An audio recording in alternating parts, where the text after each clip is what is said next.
नमस्कार मित्रांनो, आपण पाहत SR न्यूज. आजचा टॉपिक थोडा वेगळा आहे, विषय थोडा वेगळा आहे आणि तो काही प्रमाणामध्ये इतिहासाशी संबंधित आहे, तर काही प्रमाणामध्ये तो वर्तमानाशी संबंधित आहे. विषय जागतिक महाशक्तींचा आहे. जसं जसं जग बदललं तसं तसं महाशक्ती बदलत गेल्या आणि त्यांचे स्वरूपसुद्धा बदलत गेलं. इतिहासामध्ये आपलं थोडंसं ह्याआधी जावं लागेल. सर्वप्रथम आपण इतिहासामध्ये जे वाचतो की 15व्या शतकामध्ये 16व्या शतकामध्ये युरोप खंडामध्ये औद्योगिक क्रांती झाली आणि तिथून व्यापारी जगभरामध्ये पसरले. आता वसाहत काळ असं नाव दिलेलं आहे.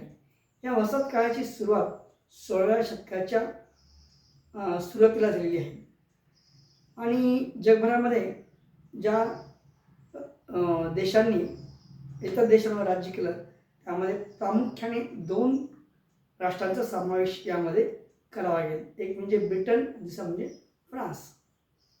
स्पेन, पोर्तुगीज, त्यानंतर फ्रान्स आणि ब्रिटन या राष्ट्रामध्ये व्यापारासाठी एक स्पर्धा निर्माण झाली होती आणि 16व्या शतकानंतर या 4-5 देशांनी जगावर राज्य करायचा प्रयत्न केला किंवा केलेला आहे. याला वसाहत काळ असा म्हटलेला आहे. 16व्या शतक ते 20व्या शतकाच्या पूर्वार्धामध्ये असं जवळपास हा 400 वर्षाचा कालावधी आपल्याला दिसून येत आहे. या काळामध्ये जसं ब्रिटन आणि फ्रान्स हे 2 महाशक्ती उदयास आले, तसंच वसाहत काळ संपल्यानंतर जग ज्यावेळेस आधुनिक शतकाकडे आलं, म्हणजेच या 2 राष्ट्रांनी अनेक देशांना स्वातंत्र्य दिलं, त्यानंतरचा तो काळ आणि साधारणतः 1950 नंतर जगभरामध्ये अजून बदल होत गेले आणि ब्रिटन आणि फ्रान्स हे महाशक्त्या ह्या काळाच्या पडद्यावर गेलेल्या आहेत आणि सोव्हिएट रशिया आणि अमेरिका 2 महाशक्ती या ठिकाणी नव्याने उदयाला आलेल्या आहेत.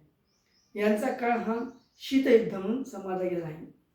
1950 ते 1991 या दरम्यान ह्या 2 राष्ट्रांमध्ये म्हणजे सोव्हिएट रशिया आणि अमेरिका यामध्ये ह्या 2 महाशक्तींमध्ये जग विखुरले गेलं आहे. जसा वसाहत काळ आला तसा शीतयुद्ध काळामध्ये सुद्धा 2 राष्ट्रांनी जग व्यापून टाकलेलं होतं. म्हणून भांडवलशाही आणि विरुद्ध कम्युनिझम म्हणजे सोशलिस्ट साईड असं हे युद्ध लढले गेलं आहे. पण हे युद्ध प्रत्यक्षात न लढता युद्धाची आभासी प्रतिमा या ठिकाणी तयार केली गेली. ज्या ठिकाणी रशियाचं सैन्य असेल त्याच्या दुसऱ्या बाजूला अमेरिकेचं सैन्य उभं राहिलं. त्यामुळं आज जगभरामध्ये जे अमेरिकेचे लष्करी तळ आहेत दिसतात, तसं हे मुख्य कारण म्हणजे हे शीतयुद्ध होतं आणि याला खतपाणी घातलं ते ब्रिटन या राष्ट्राने. वसाहत काळ संपल्यानंतर ज्या जगभरामध्ये अनेक देश स्वातंत्र्य झाले, त्यानंतर या देशावरचं आपले नियंत्रण सुटेल की काय अशी भीती ब्रिटनला होती. त्यामुळं काही राष्ट्रांमध्ये त्यांनी आपलं लष्करी सामर्थ्य टिकवून ठेवलं आहे. म्हणजे स्वातंत्र्य दिलं पण आपलं लष्कर त्या ठिकाणी ठेवलं आहे. पण पुढं हा डोलारा सांभाळणं त्याला अशक्य झालं. कारण दुसऱ्या महायुद्धामध्ये ब्रिटनची सर्वात मोठी हानी झालेली आहे.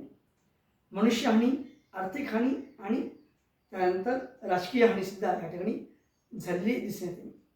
त्यामुळं जसं वसाहत काळामध्ये त्यांना यश मिळालं तसं शीतयुद्ध काळामध्ये ब्रिटनला आणि फ्रान्सला यश मिळालेलं नाही आहे. मग या 2मध्ये शीतयुद्धामध्ये अमेरिका आणि रशियाने हे महाशक्तीचं पद आपल्याकडे घेतलं आणि सांभाळलं आहे. या 2 देशांमध्ये नंतर ज्या शीतयुद्धाचा कालावधी संपला 1991ला सोव्हिएट रशियाचं विघटन झालं आणि त्यांचे 15 प्रांत वेगळे होऊन 15 वेगवेगळे राष्ट्र निर्माण झाले.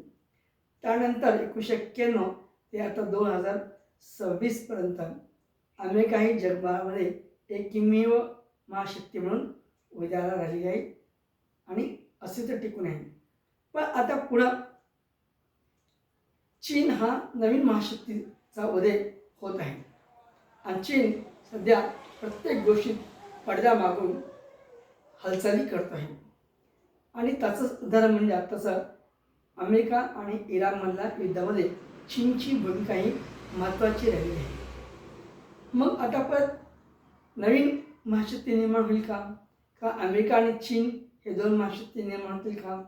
का तिसरं अजून कोणती महाशक्ती निर्माण होती का? हे पाहणं गरजेचं आहे. व या दोन महाशक्तींमध्ये आता स्पर्धा होणार आहे. कारण चीन हा आर्थिकदृष्ट्या आणि लष्करी साधनसामुग्री दृष्ट्या प्रबळ राष्ट्र म्हणून उदयाला आला आहे. पण याचबरोबर जुना सोव्हिएट रशियाचा भाग असला रूस म्हणजे आजचा रशिया हा सुद्धा एक महाशक्ती म्हणून अजूनही जगभरामध्ये टिकून आहे. पण त्याचं प्राबल्य थोडं कमी झालेलं आहे. कारण अमेरिकेला जशी नाटो नावाची संघटना आहे अशी विरोधी पक्षामध्ये कोणतीही संघटना नाही. एक काळ असा चर्चेत होता की रशिया, भारत आणि चीन या एक मिळून एक महाशक्तीची ताकद निर्माण करायचा प्रयत्न होता की एक जागतिक संघटना स्थापन करायचा प्रयत्न झाला. पण भारताने मात्र लष्करी गटामध्ये सामील होण्यास नकार दिला. त्यामुळे हे त्रिराष्ट्रची संघटना उभी राहिलेली नाही आहे. पण चीनने मात्र आशिया खंडामध्ये आणि काही प्रमाणामध्ये आफ्रिका खंडामध्ये आपलं वर्चस्व निर्माण केलेलं आहे आणि अनेक ठिकाणी त्यांनी अनेक देशामध्ये गुंतवणूक केलेली आहे, आर्थिक गुंतवणूक केली आहे. त्यामुळे त्यांचा त्या देशामध्ये लष्करी आणि आर्थिक दोन्ही संबंध आले आहेत. मग आता जागतिक पटलावर चीन हा नवीन महाशक्ती म्हणून उदय होतो का? किंवा अमेरिकाचा नियंत्रण सुटतं का? किंवा अजून कोणती नवीन शक्ती या ठिकाणी उदयाला येते का? हे येत्या काळामध्ये दिसणार आहे. पण तिसरं अजून एक ज्याची चाहूल लागली आहे ते म्हणजे भारत. भारत हा अजून एक विकसित राष्ट्र या ठिकाणी निर्माण होईल आणि महासत्ताच्या नाही पण जगाच्या एकंदर जो एक प्रकारचा बॅलन्स गेला आहे तो सांभाळण्यासाठी आपण या ठिकाणी उदयाला येऊ का? भारत जर उदयाला आला तर जगभरामध्ये अजून एक महाशक्ती या ठिकाणी निर्माण होईल. पण सध्या तरी आताच्या 2026च्या या घडामोडीतून असं दिसून येत आहे की अमेरिका आणि चीन हे दोन राष्ट्र या ठिकाणी महाशक्ती म्हणून उदयाला आले आहे.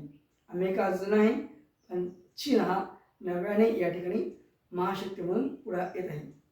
जर चीनची ही स्थिती कायम राहिली तर पुढं दोन या महाशक्तीमध्ये जसं शीतयुद्ध घडलं 1950 ते 1991 दरम्यान तसं चीन आणि अमेरिकेमध्ये हे अजून दुसरं शीतयुद्ध घडेल की काय ही भीती निर्माण झाली आहे. तर तसं आपण इथं थांबूया. हा व्हिडिओ आवडल्यास लाईक करा, शेअर करा आणि सबस्क्राईब करायला विसरू नका. जास्त लोकांनी आमच्या चॅनलला सबस्क्राईब करावं आणि बेल आयकॉन दाबावा म्हणजे आमच्या येणारे सगळे व्हिडिओ तुम्हाला ताबडतोब पाहायला मिळतील. धन्यवाद.